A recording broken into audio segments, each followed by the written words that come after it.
kërkova prej Zotit tim 3 gjëra. Ky ummet nuk vdes për bukë, ky ummet nuk vdes nga varfëria, ky ummet nuk shkatërrohet me një dënim të tillë. Te Allahu Azza wa Jall nuk ja pranoi pejgamberit sallallahu alaihi wasallam. Innal hamdalillah nahmaduhu ta'ala wa nasta'inuhu wa nastaghfiruh. ونعوذ بالله من شرور أنفسنا ومن سيئات أعمالنا من يهده الله فهو المهتد ومن يضلل فلا هادي له وأشهد أن لا إله إلا الله وحده لا شريك له وأشهد أن محمدا عبده ورسوله اللهم صل على محمد وعلى آل محمد كما صليت على إبراهيم وعلى آل إبراهيم إنك حميد مجيد اللهم بارك على محمد وعلى آل محمد كما باركت على إبراهيم وعلى آل إبراهيم إنك حميد مجيد. Falënderimi takon Allahut subhanahu wa ta'ala, atë falenderojmë dhe vetëm prej tij ndihmë dhe falje kërkojmë. Salavatet dhe selamet tona ja dërgojmë dashurit ton Muhammedit sallallahu alaihi wasallam, familjes tij, shokëve të tij dhe gjithë atyre që pasojnë rrugën e tij deri në ditën e gjykimit. Vëllezër të nderuar, jemi së bashku duke kaluar, duke përjetuar, duke përkujtuar fjalët më të mira, fjalët më të bukura, fjalët më të sakta, fjalët e njeriut i cili nuk flet nga hamendja, fjalët e atij i cili flet nga shpallja që i vjen prej Allahut Azza wa Jall, fjalët e Muhammedit sallallahu alaihi wasallam, për të cilat ne kemi nevojë, të cilat janë udhëzim për neve, të cilat janë rruga e udhëzimit, rruga e shpëtimit, rruga e shpërblimit. Në një prej haditheve të cilin e nxjerr Imam Muslimi rahimahullah nga Sa'd bin Abi Waqqas radhiyallahu anhu se pejgamberi sallallahu alaihi wasallam ka thënë: pejgamberi sallallahu alaihi wasallam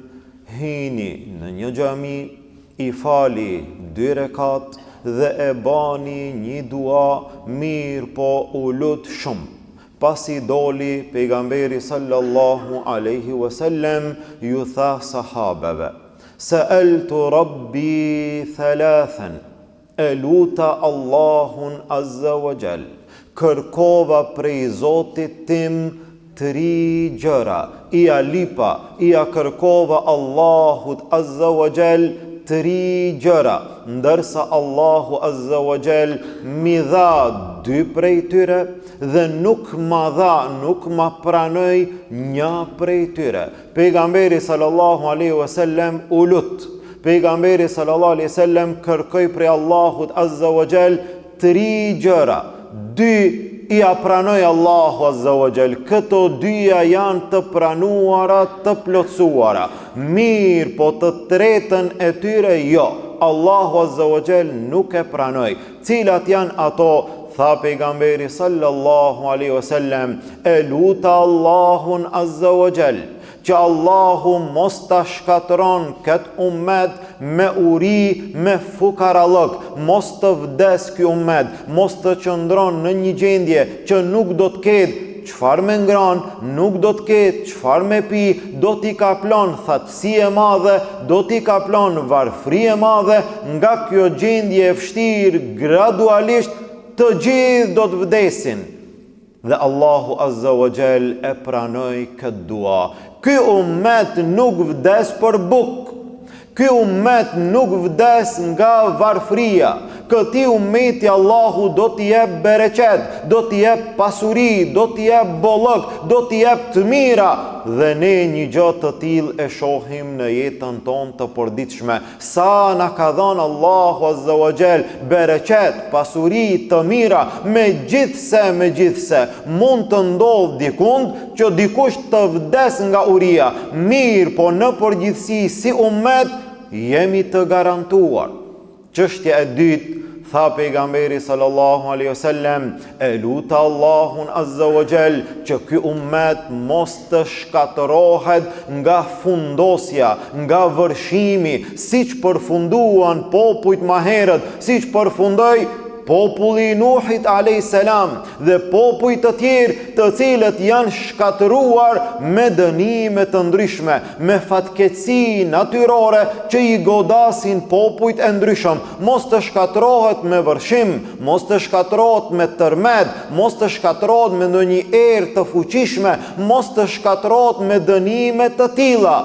Allahu Azza wa Jall e pranoi një dua të tillë. Ky ummet nuk shkatërohet. As si populli i Nuhit alayhis salam, as si populli i Hudit alayhis salam, as si populli i Salihut alayhis salam, e kështu me radhë. Ky ummet është i garantuar. Mund të ketë në ndonjë vend vërshim e në ndonjë vend tërmet. Mirë, po si ummet në përgjithësi, ky ummet nuk shkatërohet me një dënim të tillë. Në një transmetim tjetër, tha pejgamberi sallallahu alaihi wasallam, dhe mos të shkatërohet nga ndonjë armik i jashtëm, i cili do t'i lufton ata dhe do t'i shkatëron ata. Dhe sa është luftuar ky ummet nga gjitha anët, mirë, po ky ummet nuk përfundon.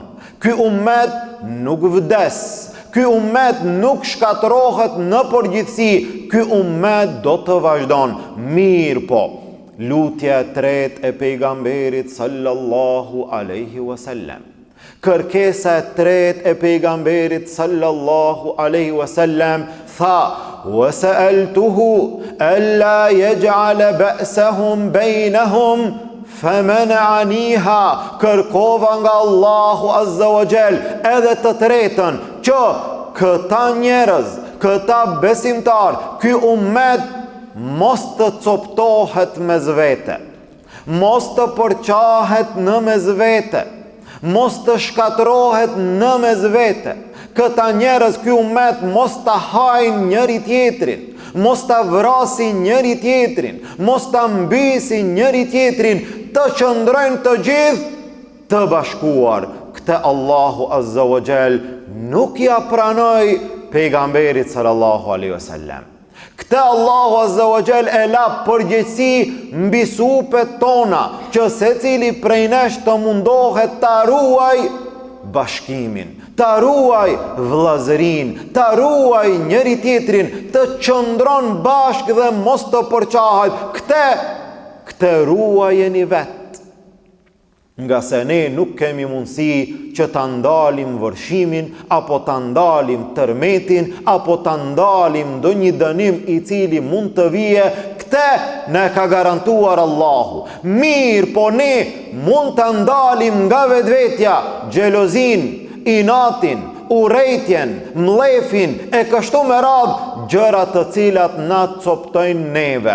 Megjithse jemi të urdhëruar, Allahu Azza wa Jall nuk e pranoi këtë dua që ne të qëndrojmë të gjithë së bashku. Mirë, po na urdhëroi me një gjë të tillë. Tha Allahu Azza wa Jall: "Wa'tasimu bihablillahi jami'an wa la tafarraqu." Kapuni të gjithë për litarin e Allahut dhe mos u përçani. Jemi të urdhëruar të gjithë të kapemi për litarin e Allahut. Cili është litari i Allahut? Disa kanë thënë Islami, disa kanë thënë Kur'ani, disa kanë thënë Kur'ani dhe Suneti, disa kanë thënë xhamati, të gjithë së bashku. Wala tafarraqu. Mos u përçani, mos u coptoni. Në ajetin tjetër tha Allahu Azza wa Jall: "Innamal mu'minuna ikhwa." Vërtet besimtarët, vërtet muslimanët janë vëllezër, vëlla i vëllaut, ne se cili prej nesh, a i cili dëshmon në La ilaha illallah Muhammedur Rasulullah, është vëlla, është brenda një ombrele të vëllazëris, e cila quhet Islam. E në momentin që ne nuk jemi vëllezër, atëherë shtrohet pyetja për çfarë arsye. Besimtarët janë vëllezër, ata që kanë iman janë vëllezër. Nëse nuk jemi vëllezër, atëherë është njëna prej dyjave. Ose imani është i dobët, ose vëllazëria nuk është e vërtet, nuk është reale, nuk është për hir të Allahut Azza wa Jall, është për interese të dunjas. Ndërsa përçarja vjen ashtu siç tha Abdullah ibn Abbasi radhiyallahu anhuma, për dy arsye: ose ihtilaf, ose mos pajtime, bindje të ndryshme në mesin e njerëzve, ose pasimi i epsheve. Për këto dy arsye njerëzit përçahen në mesvete. Ihtilaf, mos pajtime. Dikush mendon kështu, e dikush mendon ashtu. Dikush e ka një bindje, e dikush e ka një bindje tjetër, dhe fillojnë njerëzit në bazë të bindjeve të ndahen në grupe, në grupacione, në sekte, në mendime të ndryshme, derisa arrin në atë që e tha pejgamberi sallallahu alaihi wasallam. Tha, jehudët do të ndahen në 71 grupe. Krishterët do të ndahen në 72 grupe. Muslimanët do të ndahen në 73 grupe. Subhanallah. E në një transmetim tjetër tha, të gjithë kulluha finnar illa wahide, të gjitha këto grupe janë në xhehenem, përveç një prej tyre. Cili është ai grup, ja Rasulallah? Tha pejgamberi sallallahu alaihi wasallam, ma ana alaihi wa ashabi, ata që qëndrojnë në atë që jam unë dhe sahabet, ata që ndjekin rrugën e pejgamberit sallallahu alaihi wasallam dhe të sahabeve, të Abu Bekrit, Omerit, Othmanit, Aliut, Saadit, Talhas, e kështu me radhë. Ata të cilët qëndrojnë në rrugën e pejgamberit sallallahu alaihi wasallam dhe të sahabeve. Në një transmetim tha, ajo është xhamati, aty ku muslimanët qëndrojnë bashkë, të bashkuar për litarin Allahut, për Kur'anin dhe për sunetin e pejgamberit sallallahu alaihi wasallam. Në një hadith tjetër, pejgamberi sallallahu alaihi wasallam i porositi sahabet. Sahabet u mërzitën, u rënqethën zemrat e tyre, lotuan sytë e tyre, thanë, ja Rasulallah, si kur kjo porosi të jetë lam të mirëse, si kur kjo të jetë përshëndetse, si kur kjo të jetë e fundit që u apërcjell pejgamberi sallallahu alaihi wasallam. Pejgamberi sallallahu alaihi wasallam tha, ju porosis me takuallok, devotshmërinë Allahun, u dha disa porosi dhe pastaj tha, do të paraqitet në ummetin tim ihtilafi, do të përçahen besimtarët, do të përçahen muslimanët. Cila është zgjidhja? Aleikum bi sunneti, kapuni për sunnetin tim, wa sunnetil khulafa'ir rashidin el mahdiyyin min ba'di, kapuni për sunnetin e hulefave të drejt, Ebu Bekrit, Omerit, Othmanit, Aliut. Addu alejha bin nawajidh, kapuni për te me dhëmbal, kapuni fuqishëm në kohën që do të përhapen dyshime, do të përhapen trillime, do të përhapen grupacione dhe sekte, në kohën që njeriu hutohet. Cila është zgjidhja? Kur'ani dhe sunneti në rrugën e sahabeve të pejgamberit sallallahu alaihi wasallam. Kjo është një prej arsyeve që njerëzit përçahen.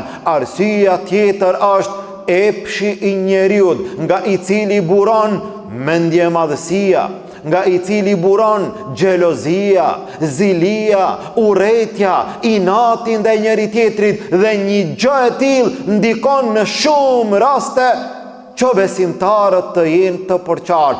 Bile, në disa raste, përqahen njerëzit për shkak të epsheve, mbulohen pastaj me petkun e fesë që të arsyetojnë inatin, xhelozin, mendjemadhësinë e tyre dhe paraqesin që përqarja nuk është për çështje dunjaje, është për çështje feje, ama në realitet në zemrat e tyre gufon epshi i interesit të çështjeve të dunjas.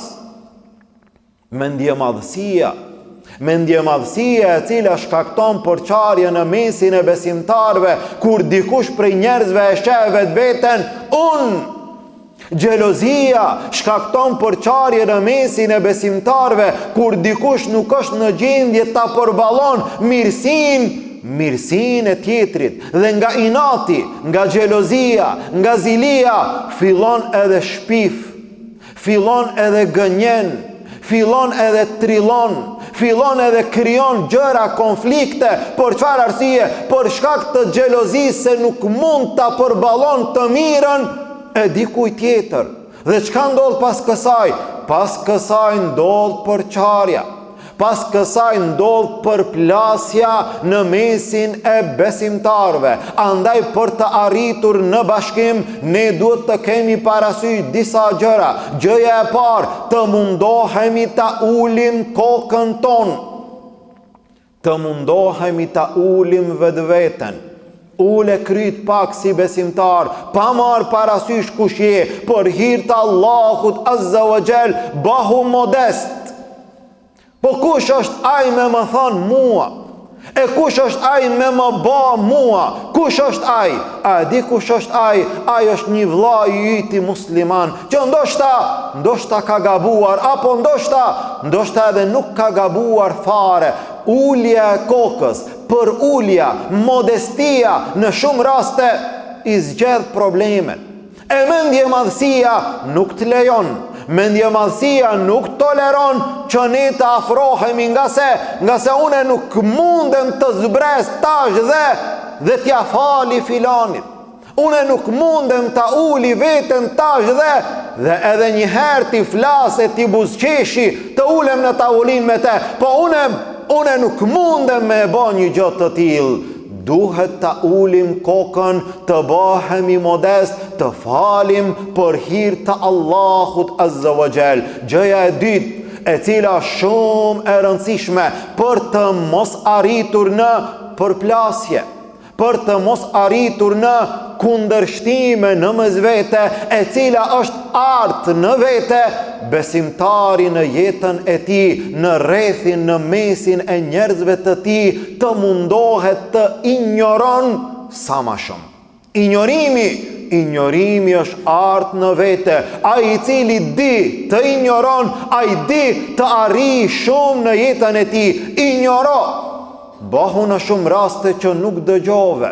Ti e ke dëgju, bahu që nuk e dëgjove dhe kalo, dhe nuk ndodhi asnjë problem, dhe nuk ndodhi asnjë përplasje. Për çfarë arsye? Se ti, elhamdulillah, nuk dëgjove. Ti ke dëgju shumë mirë, ama bahu.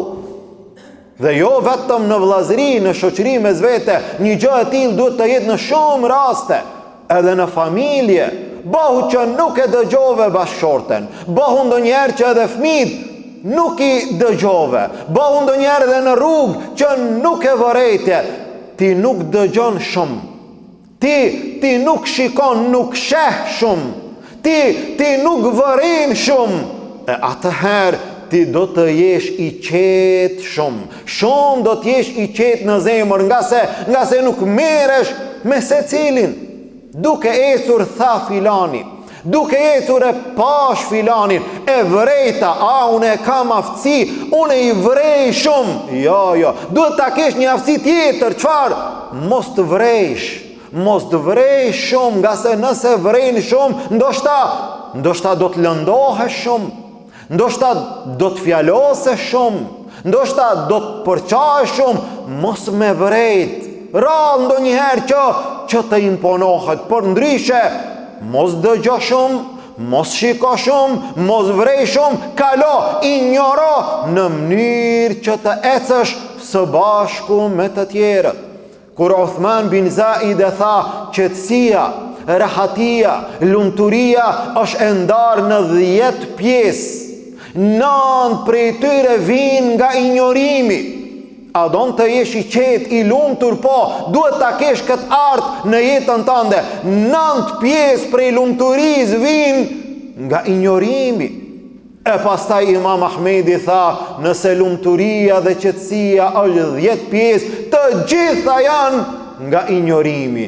Injoroj gjërat. Mos u merr shumë me secilin, me çdo fjalë, me çdo gjë, mos ju kushto vëmendje të gjithave, nga se nuk ki mundësi me ju dal deri në fund, me ju dal me kry, me u marr me çdo gjë. Kalo dhe injoro, përveç aty ku e meriton të ndalesh dhe të sqarohesh. Për ndryshe një gjë e tillë duhet të jetë cilësi e besimtarit që në shumë raste mos të kushton vëmendje, sidomos gjërave të vogla. Dhe çështja tjetër e cila na e mundson, na e lehtëson që ne të jemi bashkë në mesin tonë, në mesin e besimtarve, në mesin e safave tona, në mesin e shoqërisë tonë, është falja për hir të Allahut Azza wa Jall. Sa do që të jetë i madh dami, sa do që të jetë i madh faji. Megjithse ky është një prej ibadeteve më të mëdha në jetën e besimtarit dhe nuk është i lehtë. Mirë, po duke e pas parasysh se të gjithë jemi njerëz dhe të gjithë gabojmë.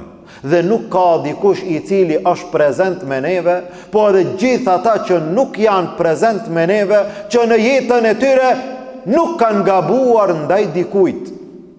Edhe unë kam gabu ndaj teje, edhe ti ke gabu ndaj meje. Edhe se cili prej nesh ka bëndu një gabim ndaj dikujt prej njerëzve. Për çfarë arsye? Po kjo është dobësia jonë. Kjo është ana jonë njerëzore. Ne nuk kemi melek. Melajket nuk gabojnë. Ne nuk kemi pejgamber. Pejgamberet Allahut kanë qenë të mbrojtur. Ne jemi njerëz të thjeshtë. Se cili prej neve, ndoshta ndonjëherë ke thënë ndonjë fjalë që nuk është dashur me thënë. Ndoshta ndonjëherë ke reaguar në një mënyrë që nuk është dashur të reagosh. Ndoshta ndonjëherë e kështu me radhë. Mirë, po të gjithë kemi gabimet tona. Ndoshta ndonjëherë nuk jemi vetvetja dhe dalim nga ajo që në realitet jemi. Në ndonjë rast jemi ata që nuk jemi. Dhe kështu njeriu është në 4 gjendje. Çdo njeri është në 4 gjendje. 3 prej tyre i kam prej një shehut dhe 1 të 4-tën e kam shtuar vetë për ta plotësuar gjendjen e njeriut. Njeriu është në 4 gjendje. Gjendja e parë është gjendja e njeriut të cilën ai e di për veten e tij. Ai e di, tjerët nuk e din. Ti e di në vetvete kush je. Ti i di edhe të mirat tua, ama i di edhe të këqijat tua. Ti i di edhe ato gjunahet tua. Ti i di edhe ato sekretet tua, edhe ato planet tua. Ti e di vetveten, tjerët nuk e din. Kjo është gjendja e parë. Gjendja e dytë është gjendja e njeriut të cilën e din të gjithë. Edhe ti e di vetveten kush je, po edhe krejt të njohin qashtu, të din kush je ti. Kjo është gjendja e dytë. Gjendja e tretë, gjendja e njeriut të cilën e din të tjerët, ama ai vet nuk e di. Krejt e din filanin që e ka këtë dobësi, apo e ka ndoshta këtë cilësi, apo ndoshta e ka këtë mirësi, ai e ka. Tjerët e din, ai nuk e vren. E keni pa në disa raste dikush flet shumë, nuk ndalet, vetëm ai flet dhe në fund i duket që kanë fol krejt normal, kanë bo bisedë. Po jobe na krejt janë atu e pa, na po të shohim që veç ti e tu fol, ama ai nuk e vren. Dhe ne në gjuhën e popullit ton themi nuk diktohet. Nuk diktohet filani. Te ban një gjë edhe në fund të diktohesh është punë e madhe. Ta njohësh vetveten është punë e madhe. Ndonjëherë nuk e vrin. Krejt e shofin, vetëm ai nuk e sheh. Krejt e din, vetëm ai nuk e di. Kjo është gjendja e tretë. Gjendja e katërt e njeriut është ajo gjendje e cila është e rrallë, nuk është e ti, nuk i takon ati, ai nuk është i till, ama ndonjëherë shkaku i rrethanave del nga vetvetja. Ai nuk e ban, ai nuk e thot, ai nuk është i till, ama rrethanat e tilla e kanë bërë që ai të del nga ajo që është 10 vite, 20 vite, 30 vite, ai kur s'ka qenë i till, ndodhi një rast, ai doli. Ky nuk është ai, ama ndonjëherë bëhet. Dhe ne të gjithë kemi mundësi në jetën tonë të përditshme të kemi vërejtje të tilla, të kemi gabime të tilla. Çka na takon pas gabimit?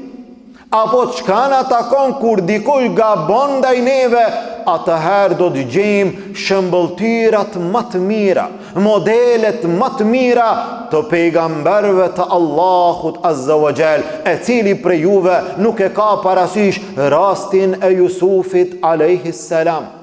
Dhe baje pastaj një krahasim me jetën tënde. Dhe shifi ato gabime që i kanë bërë njerëzit ndaj teje dhe që ti nuk je në gjendje mi fal. Subhanallah. Çka na kanë bërë neve të tjerët?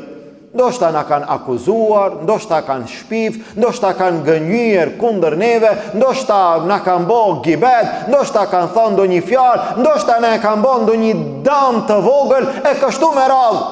Krahasoje me rastin e Jusufit alayhis salam, të cilin jo të huaj, vëllezërit e tij, vëllezërit e familjes, e shtëpisë, e gjakut, e morën nga xhelozia e madhe, e hudhën në bunar.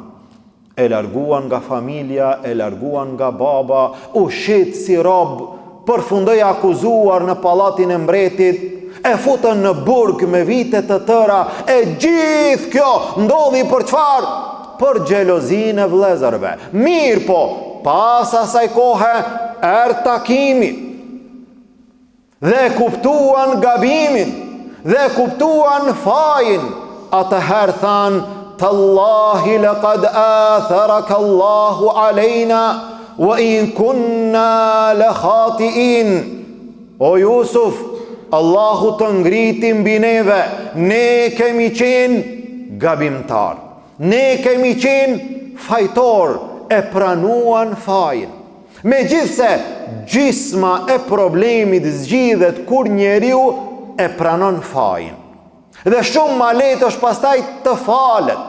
Falja më e vështirë është kur dikush gabon dhe nuk e pranon. Apo gabon ndaj teje dhe hala mundohet që ti të talen fajin, ti ishe fajtori, subhanallah, duke qenë gabim vetë mundohet ti të fajson përsëri dhe nuk kërkon falje. Sa e vështirë është ti a falësh ati i cili nuk kërkon falje asnjëherë. Subhanallah, vëllezërit e Jusufit alayhis salam kërkuan falje.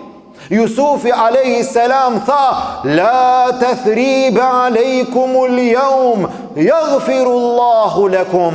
Nuk ka fajsim për juve sot, nuk ka qortim për juve sot, Allahu a falt gabimin. Subhanallah, megjithse në shumë raste kur flitet për faljen e Jusufit alayhis salam harrohet apo anashkalohet të flitet për faljen e Jakubit alayhis salam, i cili ishte baba, që ndoshta duhet ta krahasojmë shumë dhimbja e të cilit ka qenë më e madhe. Jakubi alayhis salam, të cilit i amorën djalin që dashti mës shumti, i amorën me mashtrim, me hile, i ahudhën në bunar, nuk e pa me vite të tëra. Qajti Jakubi alayhis salam aq shumë derisa ju verbuan syt. Subhanallah, çfarë zullumi, çfarë gabimi, çfarë faji, pas gjithë kësaj periudhe që Jakubi a.s. është kulluar duke qajt me vite të tëra, vjen momenti nga kush? Djemt e ti ti thon tash, ja bana staghfir lana dhunubana inna kunna khatiin. O baba jon, na fal neve, lutë Allahun që të na fal, ne kemi qenë gabimtar. Subhanallah, gabimtar, çfarë gabimi? Dhe ktheje në jetën tënde sot me ta marrë vladin tënd. Allahu mos na sprovoft, na jemi të dobët, na jemi të mangët, zemrat tona janë të ngushta, na nuk jemi në gjendje me falat shumë, po pse përmendim një gjë të tillë që ta shohim ata sa kanë falë dhe ne të falim për gjëra të vogla të thjeshta. I amorën djalin. Subhanallah, para mendoje ti me ta marrë djalin tënd. Kush? Djemt e tjerë, apo vëllezërit e tu, apo familjarët e tu, dhe me humb. Dhe ti del e kërkon, djali nuk është. Djali është i humbur. Ndoshta përhapet lajmi që djali yt ka vdek. Dhe ti dorzohesh, dhe ti qanë, dhe ti mërzitesh, kalojnë 10 vite, 15 vite, ti hala e kujton Jusufin tënd. Subhanallah. Dhe pas krejt kësaj kohe, vjen djali. Kush e bani një gjë të tillë? Këta. Filani dhe ata tash para teje, na bën halal. Subhanallah. Na jemi të atil që ma mirë mos del për para. Jo halal, ma mirë ik dikund se di çka mundet me ndodh. A jemi të atil? Të atil jemi, sinqerisht, të atil jemi. Ne nuk kemi zemra të atila. Nuk kemi zemra aq të mdhaja. Sa që Jakubi a.s. pasi i thanë, ne fal gabimi, ne kemi qenë gabimtar. Nuk tha me njerë që ua kam fal. Dhimbje madhe, sprove madhe, tha, saufe astaghfiru lakum rabbi, saufe, do të kërkoj faljet Allahu për ju. Jo në moment, jo, do të kërkoj faljet Allahu. Disa nga dietarët kanë thënë, por çfarë arsye do të? Dhe jo me njëherë, disa kanë thënë por arsye se dhimbja e madhe nuk ishte në gjendje Jakubi a.s. me njerë në moment ti thot, ua kam falë. Nuk ishte në gjendje në atë moment me njëherë. E disa kanë thonë, jo, ai pejgamberi Allahut azza wa jall, ajo zemër e madhe, ai shpirti i gjerë, ka thënë do të kërkoj falje të Allahu ma vonë. Për çfarë arsye ma vonë? Nga se gabimi është i madh. Unë ma vonë në pjesën e 3 të natës, në atë kohë që Allahu e pranon, në atë kohë do lutem të Allahu për ju, me shpresë që Allahu do t'u afalë. Subhanallah, ky është modeli. Ky është shembulli. E nëse kthehemi te pejgamberi sallallahu alaihi wasallam, do të shohim mrekulli, do të shohim çudi të gjithë atyre padrejtësive që janë bërë në jetën e tij, derisa arriti pejgamberi sallallahu alaihi wasallam në Taif. I thiri banorët e Taifit. Për çfarë? Për në xhenetin e Allahut. Para mendoje ti, shkon në një lagje, shkon në një vend dhe i thirr njerëzit. Për çfarë? E janë se në filan vendin shpërndahen shpërblime, shpërndahet ari, shpërndahet argjend, shpërndahen të holla, janë duke dhënë, e janë që edhe ju të merrni. Pejgamberi sallallahu alaihi wasallam nuk i thiri për pasuritë të dunjas, i thiri për në xhennet. Mirë po thuhet në histori, populli Taifit i tu bëj fëmit, i tu bëj të çmendurit, i tu bëj mendje lehtët, morën gur. Kur arriti pejgamberi sallallahu alaihi wasallam, të gjithë e hudhën me gur atë. U mërzit shumë. Aisha radiallahu anha i tha: Ja Rasul Allah, a ke pas ndonjë ditë më të vështirë se dita e Uhudit në Uhud, që gati vdiq pejgamberi sallallahu alaihi wasallam? Tha po, dita që kam qenë në Taif. U mërzit shumë pejgamberi sallallahu alaihi wasallam, u largua prej Taifit, u ul pra një pemë që të pushon, i mërzitur, i pikëlluar. U paraqit Gjibrili a.s. dhe meleku i kodrave, melekul gjibal, ja Muhammed, ja Rasul Allah, urdhëro vetëm një fjalë, këto dy kodra i baj bashk, dhe gjithë ky popull përfundon për një herë. Subhanallah, ama zemrat e mdhaja, shpirtat e gjërë, ata të cilët nuk hakmeren me një herë. Pejgamberi sallallahu alaihi wasallam tha: La bel arju Allah an yukhrija minhum man yuwahhidu Allah. Jo, kërkoj nga Allahu, e lut Allahun që nga ky popull të dalin njerëz të cilët do të thonë La ilaha illa Allah. Dhe nga i popull dolen musliman dhe musliman. Dhe sot Taifi është prej vendeve të dalluara ku lulzon Islami, elhamdulillah.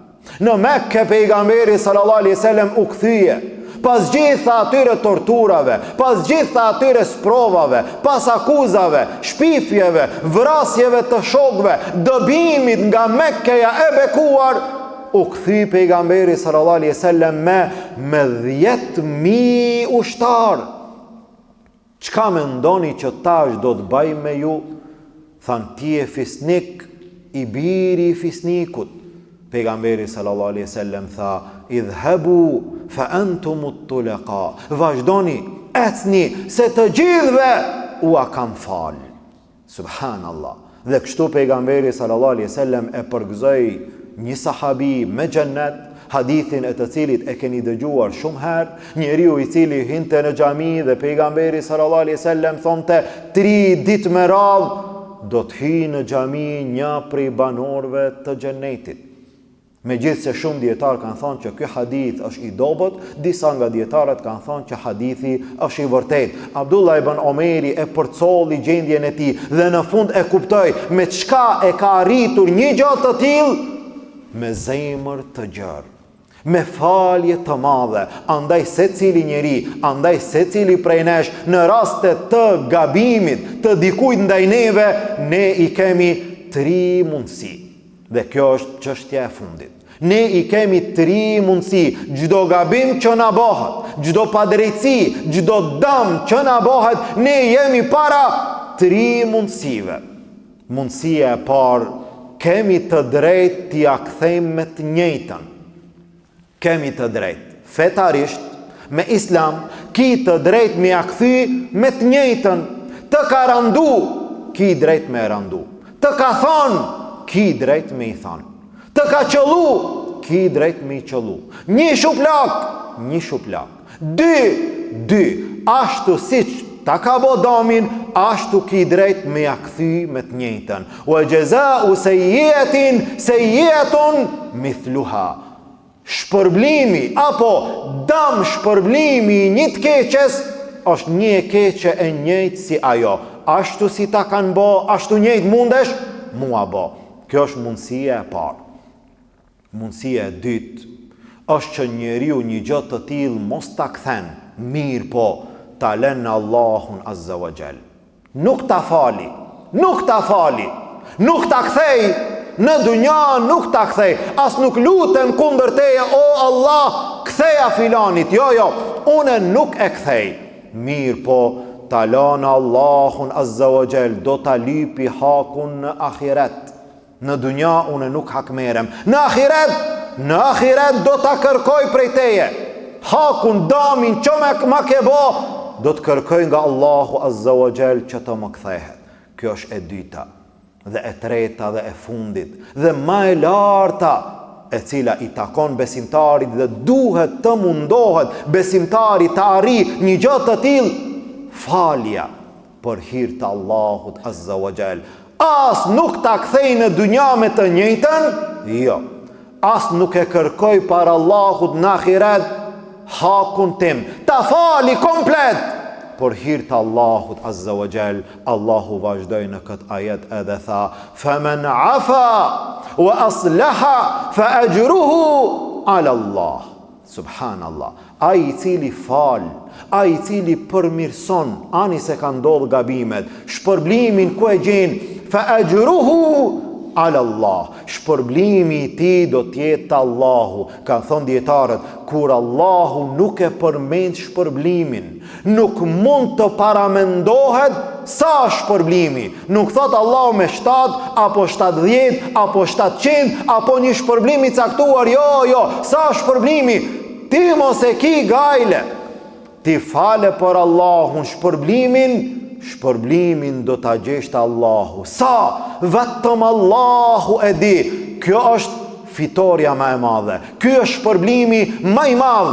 Andaj një njeri te Imam Ahmedi, kush ishte ai? Ai ishte xheladi, ai I cili e kishte rrahur me kamxhik Imam Ahmedin. Te dera, doli djali I tij Abdullahu, urdhëro, tha kam ardh me kërku falje. Imam Ahmedi me ma bo halal. Çka me të bo halal? Që e ke rrah në burg, për gjitha ato kam gjik në burg, për atë padrejti të madhe, tha kërkoj prej babës tanë që të ma ban halal. Hini Abdullahu, mirë po, si do të ban halal? O baba im, ka ardh filan xheladi, ai I cili të ka qëlluar kur ke qenë në burg. Çka kërkon?